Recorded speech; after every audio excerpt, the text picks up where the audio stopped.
धन्यवाद मान्यवर, आपने इस महत्वपूर्ण बिल पे मुझे अपनी बात कहने का मौका दिया। मान्यवर, मैं इस बिल के विरोध में अपनी बात कहने के लिए खड़ा हुआ हूं और इस बिल का विरोध इसलिए कर रहा हूं कि आप इस बिल को अगर एक लाइन में कहना चाहें तो लौट के बुद्धू घर को आए वाला बिल है ये। मान्यवर, पहले आपने कहा डिजिटल इंडिया होना चाहिए, सारा व्यापार डिजिटली करिए, छोटे छोटे पेमेंट आप डिजिटली करिए। प्रधानमंत्री जी गर्व से कहते हैं वो चाय वाले हैं, लेकिन इस बिल के माध्यम से चाय वाला, सब्जी वाला, समोसे वाला, ठेले वाला, ऑटो वाला, टैक्सी वाला, रिक्शा वाला, सबका व्यापार आप चौपट कर रहे हैं।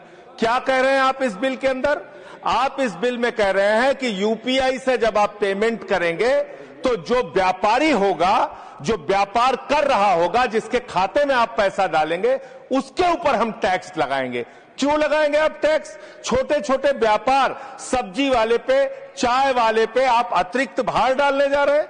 और देश के, अगर मान लीजिए आप उनके ऊपर भार डालने जा रहे हैं, वो किसी उपभोक्ता का रिश्तेदार तो है नहीं मान्यवर, घुमा फिरा के वो अपने सामानों का दाम बढ़ाएगा, जिसका खामियाजा लोगों को भुगतना पड़ेगा, जिनके ऊपर टैक्स के बढ़ने के कारण महंगाई बढ़ेगी। तो ये दो तरह से मार करने वाला टैक्स है, नंबर एक। दूसरी बात, ये बिल लाया किन परिस्थितियों में गया है, ये देश को जानना जरूरी है।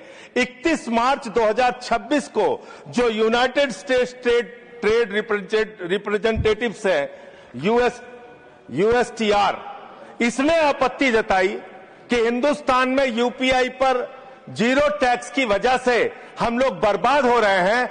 तो ट्रंप के दबाव में भारत की संप्रभुता को गिरवी रख के ये बिल लाया गया है, इसलिए इस बिल के हम खिलाफ। मान्यवर, बहुत कम स्पीकर हैं, एक आध मिनट का समय मुझे और दे दीजिए। मान्यवर, आपका जो समय, विदेशी दबाव में भारत की संप्रभुता को गिरवी रख के आप ऐसा बिल ला रहे हैं जिसमें फॉरेन इन्वेस्टर्स को तो आप टैक्स में 100% एग्जम्पशन दे रहे हैं, लेकिन जो हिंदुस्तान में छोटे छोटे व्यापार करने वाले लोग हैं उनके ऊपर आप टैक्स लगाने जा रहे हैं। खत्म कर रहा हूं सर, 30 सेकंड और दे दीजिए। मान्यवर, यह सरकार कहती है यूपीआई के पूरे सिस्टम को मैनेज करने में आपको पैसा खर्च करना पड़ता है। अरे भैया, 27,000 करोड़ रुपए तो आपने सिर्फ मिनिमम बैलेंस चार्जेस के नाम पे 2 साल में देश के करोड़ों उपभोक्ताओं से ले लिया। तो इसलिए मैं आपके माध्यम से कहना चाहता हूं सरकार से, ये बिल इस देश के आम आदमी के खिलाफ है, छोटे व्यापारियों के खिलाफ है। इस बिल के विरोध में अपनी बात कहते हुए अनुरोध करूंगा कि इसको वापस लिया जाए।